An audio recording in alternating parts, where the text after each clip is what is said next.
순종 없는 구원은 없네요. 없어. 네.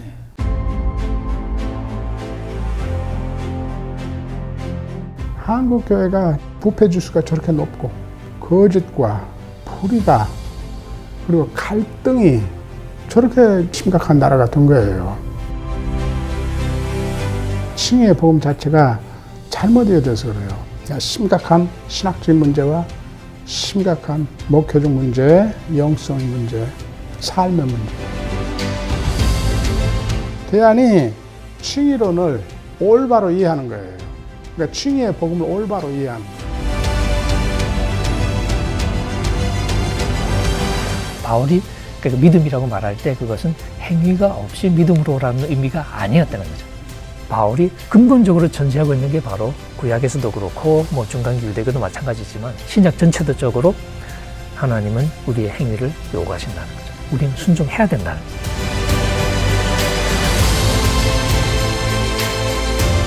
바울은 로마서 전체를 이야기할 때는 또 독자들에게 핵심적인 메시지를 이야기할 때는 그가 말하는 믿음이 결코 순종을 혹은 사랑의 역사를 배제하는 믿음이 아닌 것을 분명히 이야기를 하고 있습니다.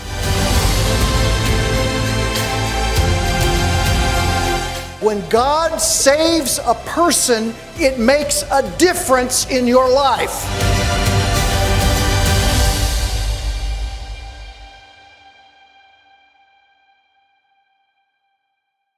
수십 년 목회를 하면서 목사의 입장에 서면 이름은 요란하지만 행위가 죽은 교회를 만드는 것은 별로 어렵지 않다는 것을 저는 터득하게 되었습니다.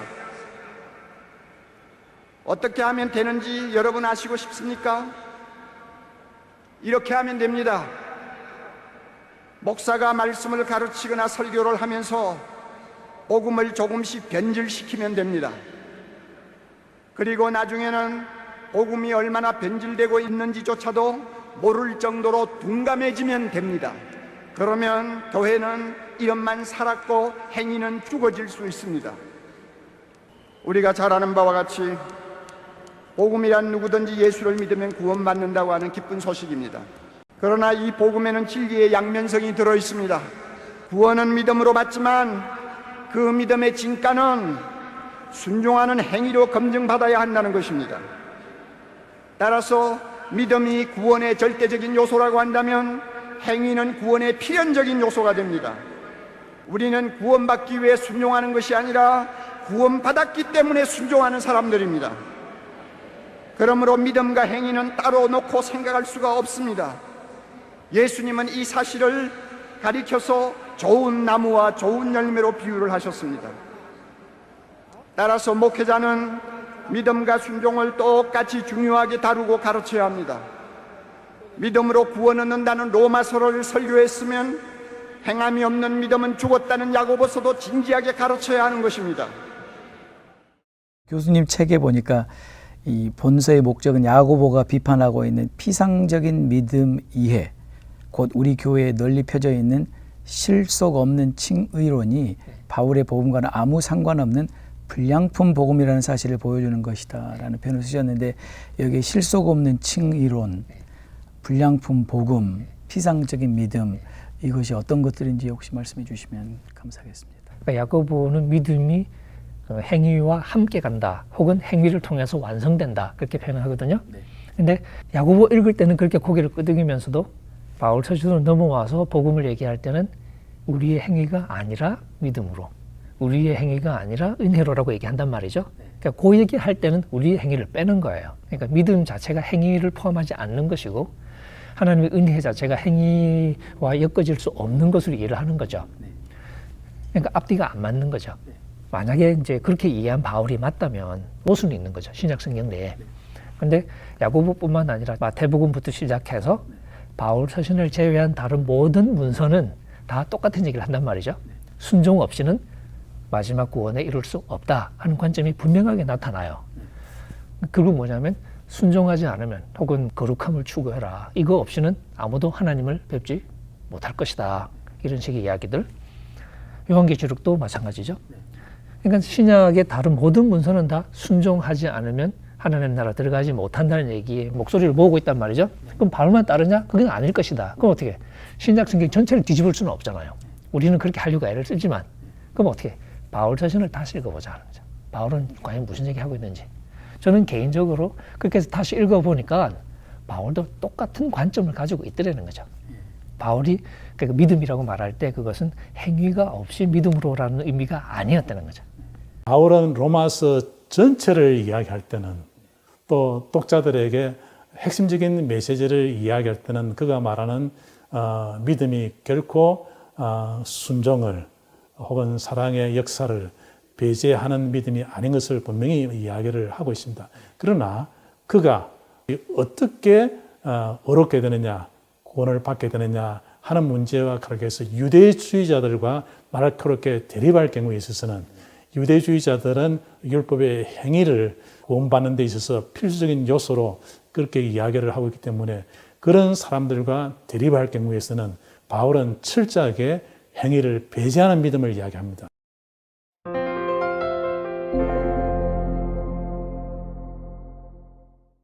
유대주의자들이란 예수님을 믿는 유대인들 가운데 율법의 행위들, 곧 할례, 절기 준수, 음식 규정과 같이 유대인의 신분을 나타내는 이 세 가지 규정을 특별히 강조하고 지킴으로 의롭게 된다고 믿었던 사람들. 율법의 행위들이란 바울이 로마서와 갈라디아서에서만 사용한 표현으로 예수님을 믿는 유대인과 이방인 사이에서 일어나는 갈등의 관계를 다루는 문맥에서 등장하며 그 의미는 율법의 도덕적 준수를 의미하는 것이 아니라 유대인의 정체성을 확인하는 할례, 절기 준수, 음식 규정과 같은 율법의 규정들에만 집착하면서 정작 율법의 다른 계명은 지키지 않는 위선적인 종교 생활을 의미한다. 바로 이런 유대주의자들을 향하여 바울은 율법의 행위들로는 의롭게 될 수 없으며 예수 그리스도의 죽음과 부활의 복음을 믿는 믿음으로만 의롭게 된다고 강조하였다. 바울이 반대한 것은 껍데기 정체성이었다. 순종하지는 않으면서 껍데기 정체성에 이렇게 집착하는 사람들을 향해서 바울이 이제 그걸로는 하나님 앞에 설 수 없다라고 비난을 하고 진정한 믿음이 필요한데 믿음이 왜 그러냐면 그 믿음은 갈라디아서식으로 말하면 믿음을 통해서 우리가 성령을 받는 것이고 로마서식으로 말하면 믿음은 죽은 자를 살리시는 하나님을 바라보는 행위를 믿음이라고 부르는 것이고 결국 생명의 약속을 바라보는 거죠. 바울은 그런 복음을 말하고 싶었다는 거니까.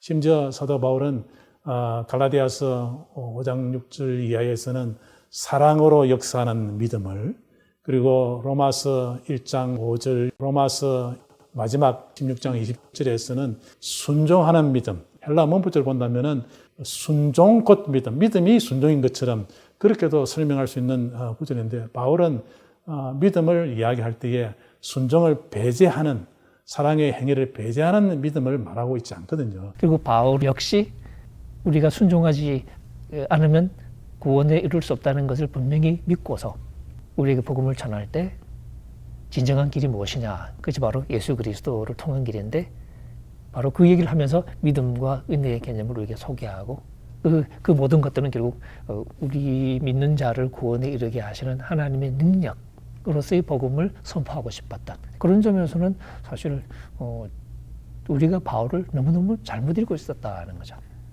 그 얘기를 계속 이제 하고 싶었던 거죠. 네. 그렇다면 우리가 은혜로 믿음으로라고 하는 그 말 자체가 순종이나 행함을 면제해 주는 게 아니라 그렇죠. 오히려 은혜와 믿음으로만 순종이 가능한 것이기 때문이다 그렇게 볼 수 있습니까? 맞습니다.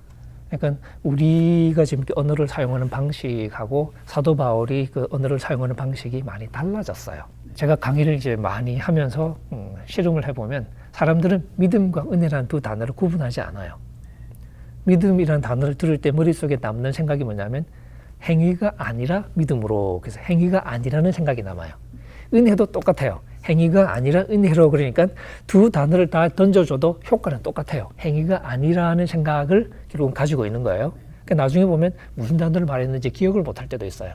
왜냐하면 행위가 아니라는 것만 기억을 하고 있기 때문에.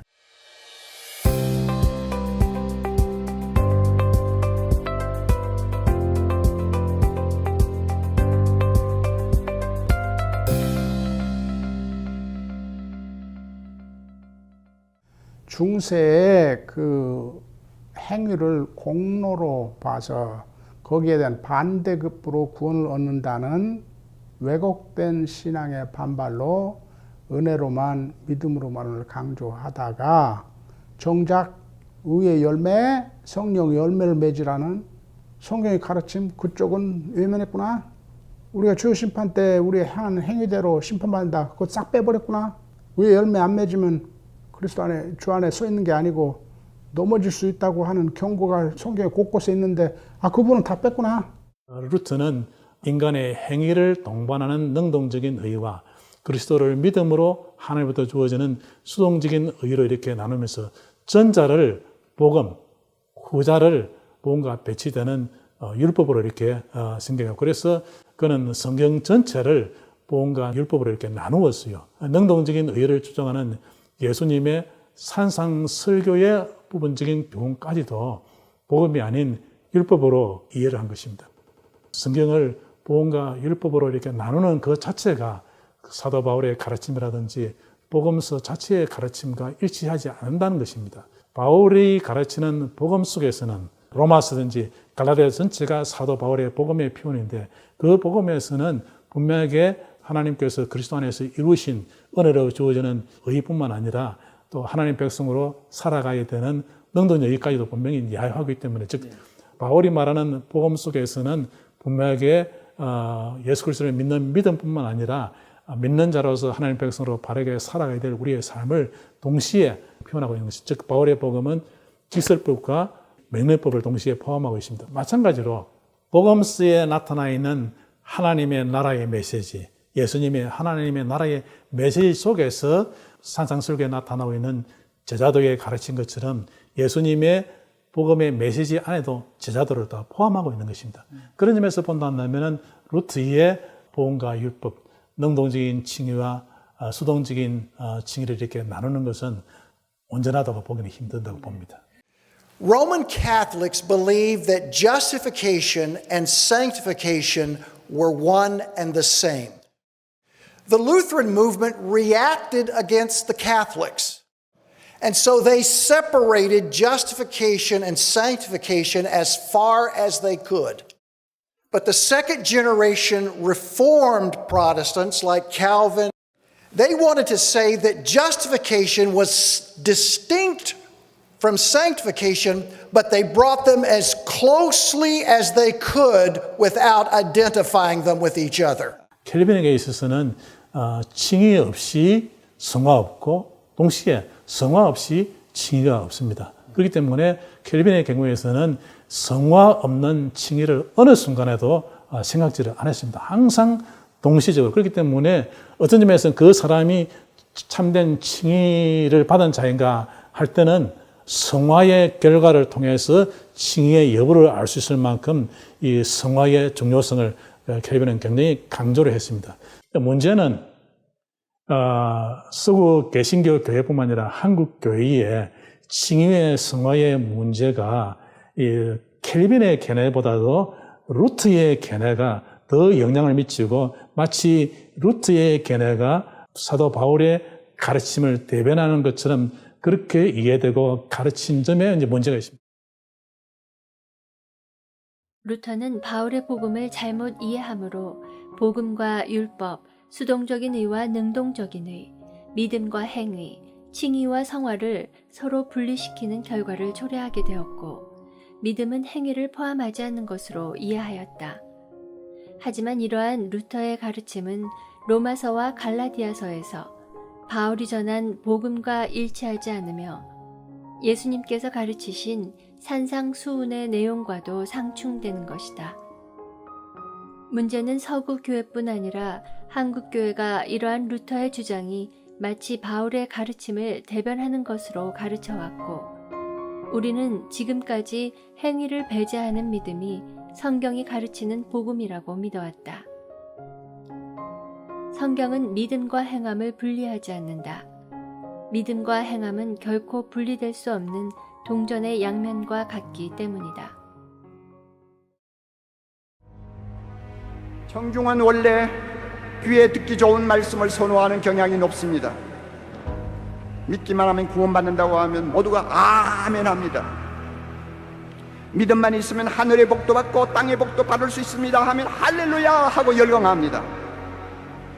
그러나 행함이 따르지 않는 믿음은 거짓 믿음이요 구원도 확신할 수 없다고 하면은 얼굴이 금방 굳어져 버립니다. 말씀대로 살지 못하는 죄를 지적하거나 책망하면 예배 분위기가 금방 싸늘해져 버립니다. 듣기가 싫고 몹시 거북스럽기 때문입니다. 사랑의 교회에서 사역할 때 저는 비슷한 반응을 가끔 볼 수 있었습니다. 이런 청중의 반응에 예민해지면서 저도 모르는 사이에 그들이 좋아하는 말씀을 일부러 골라서 설교하는 사람으로 바뀌는 것을 보았습니다. 대신 죄라든지 회개라든지 순종이라든지 거룩이라든지 하는 듣기 피곤한 말씀은 할 수 있으면 피하거나 꼭 말을 해야 할 때는 달래듯이 부드럽게 말하고 싶어하는 유혹에 끌려가는 것을 보았습니다.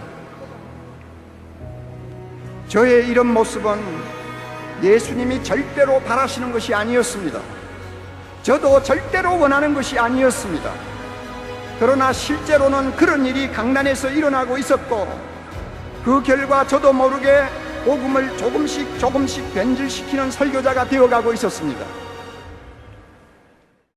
근데 바울이 믿음이라는 단어를 말할 때는 그 얘기가 하고 싶었던 게 아니라 진짜 하고 싶은 얘기가 있다. 그게 뭐냐? 찾아보자는 거죠. 갈라디아서 읽어보면 왜 믿음이 중요하냐? 믿음이 아니고는 성령을 받을 수가 없으니까. 율법의 행위로는 성령을 못 받지 않냐. 로마서에서도 아브라함 얘기 가지고 믿음이라는 것은 죽은 자를 살리시는 하나님의 약속을 바라보는 걸 믿음이라고 그러는 거지.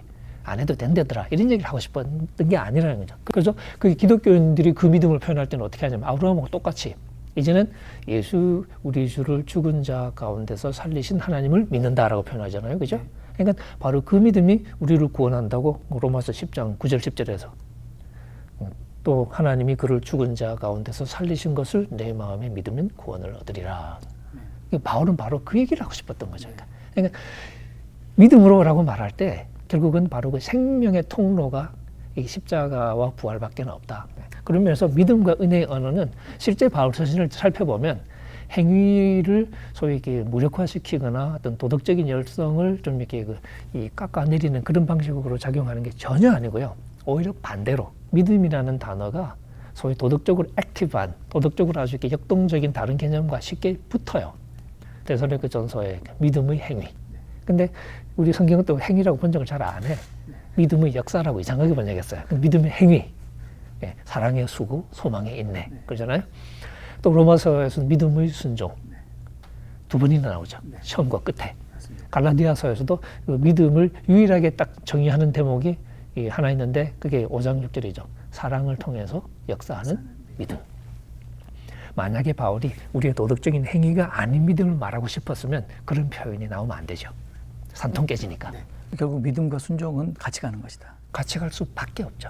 바울은 그래서 율법의 순종이라는 말을 대체하기 위해서 믿음의 순종이라는 말을 썼다고도 볼 수 있을 것 같아요.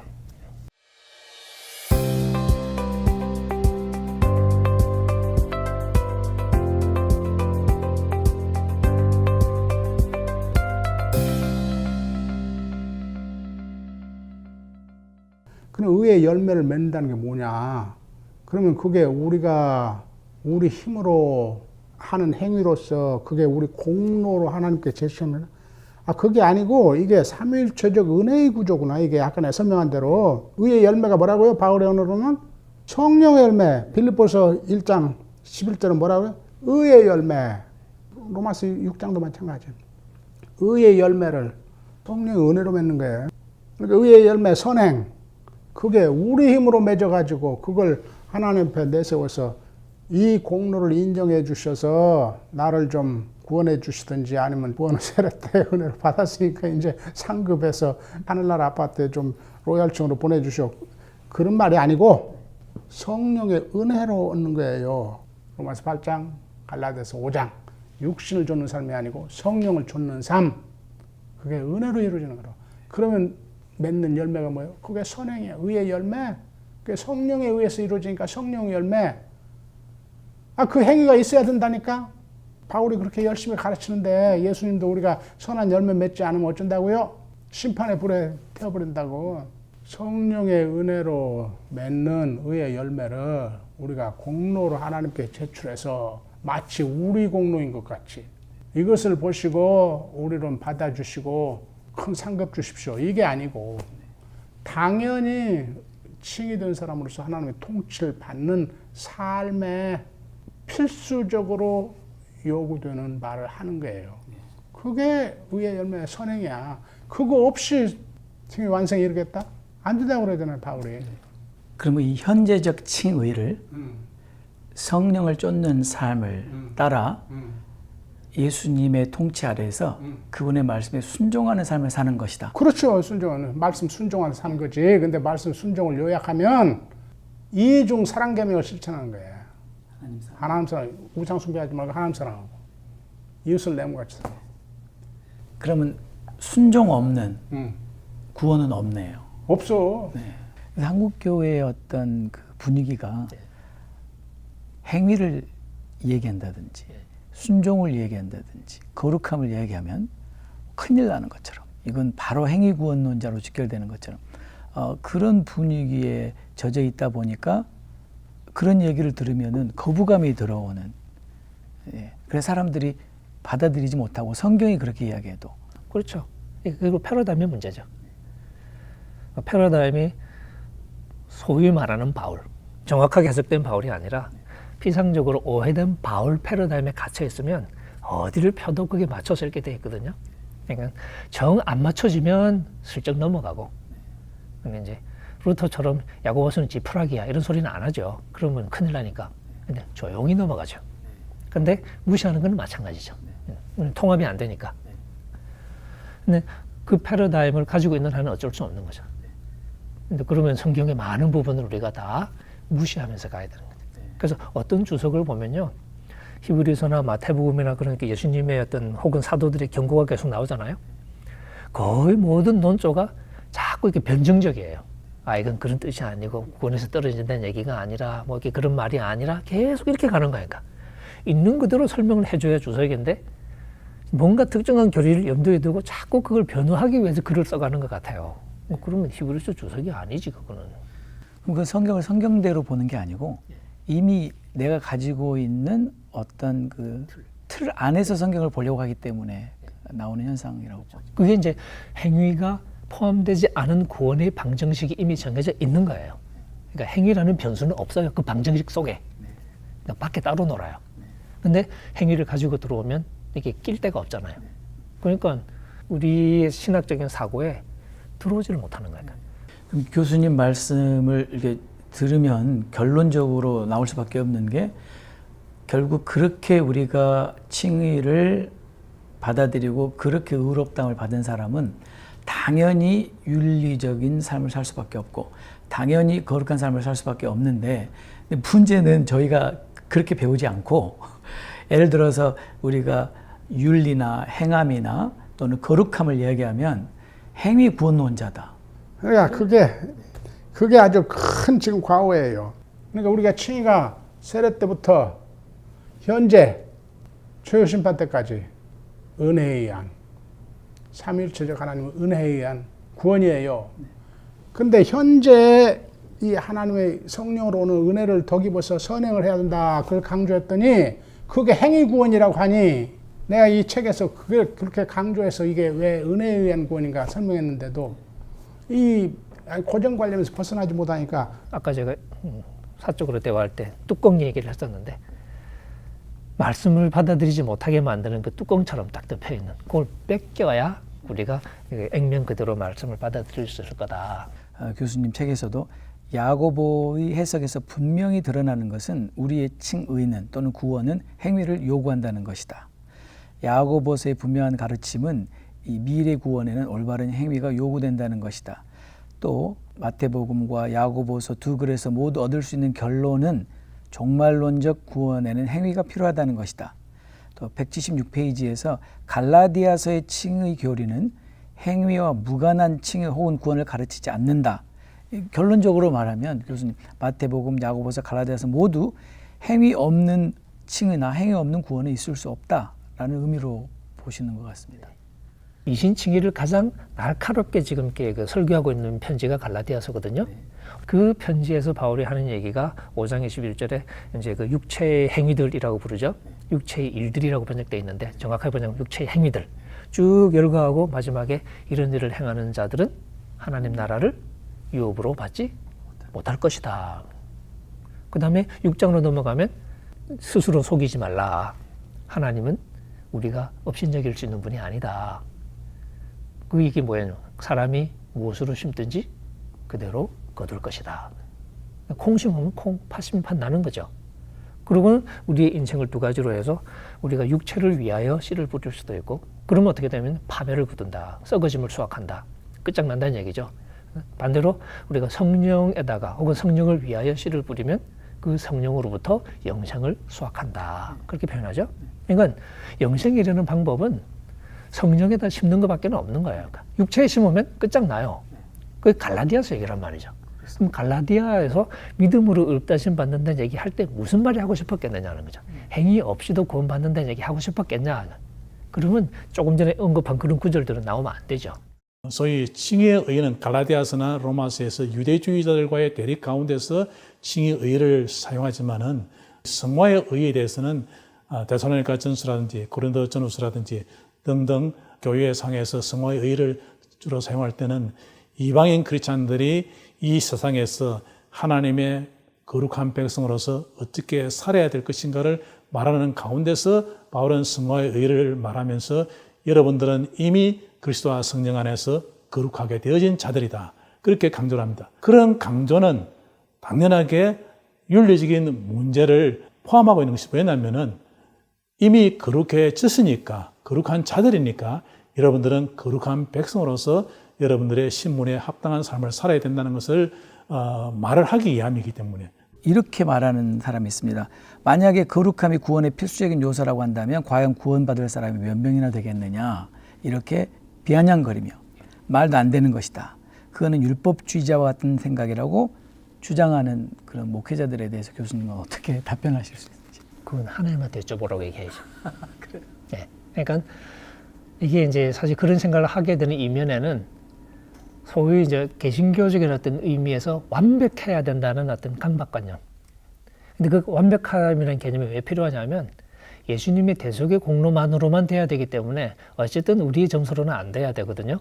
우리가 몇 점을 맞아도 안 돼.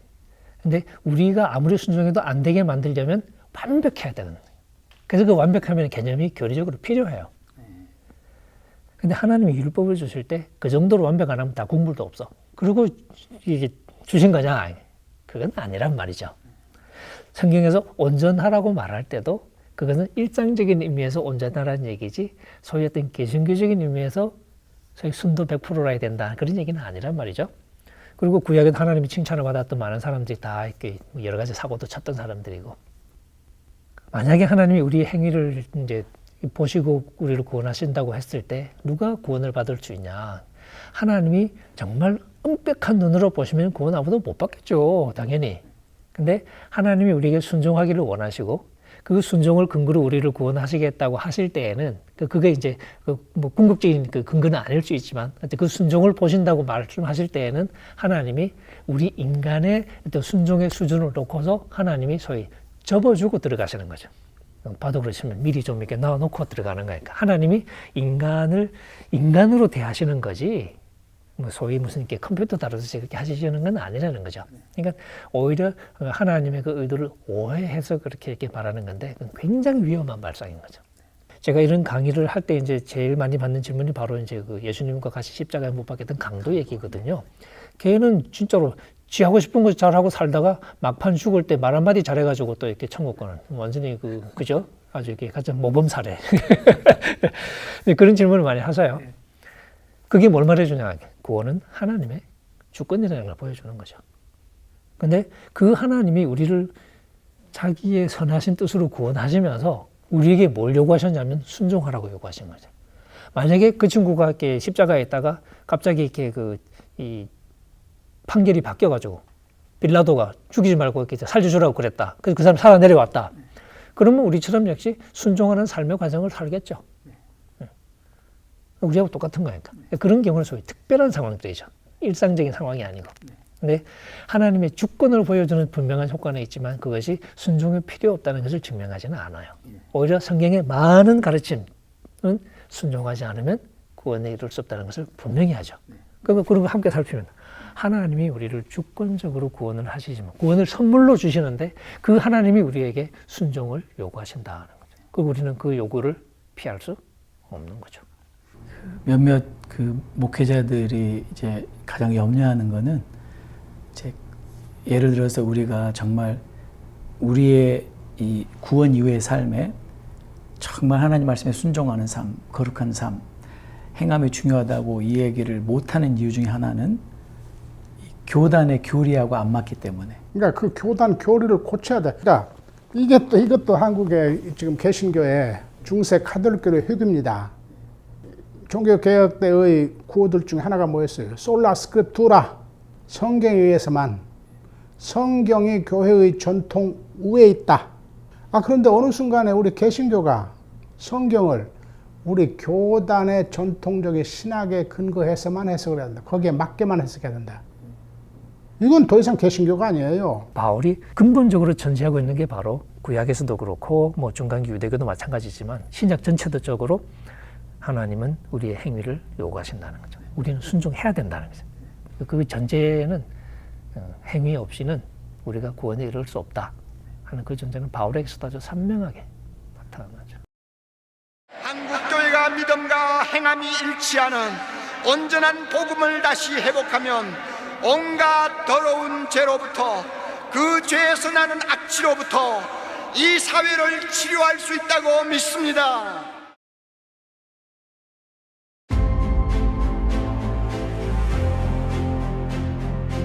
사단의 나라에서 건져서 그의 아들의 나라로 이전되며 이것이 구속이요 죄사함이라. 이게 칭의야. 칭의가 뭐예요? 그러니까 로드십 체인지로 이해를 해야 된다. 칭의라는 것은 미래의 심판에 이루어질 선포를 미리 하는 것을 말하거든요. 마지막 심판 때 우리가 이제 하나님의 진노를 받잖아요, 그죠? 그 진노로부터 우리를 건져주시는 걸 구원이라고 불러요. 이미 얻은 구원이라는 생각을 벗어나서 구원의 소망, 구원을 받은 자로서가 아니라 엄밀히 말하면 구원을 향해 가는 자로서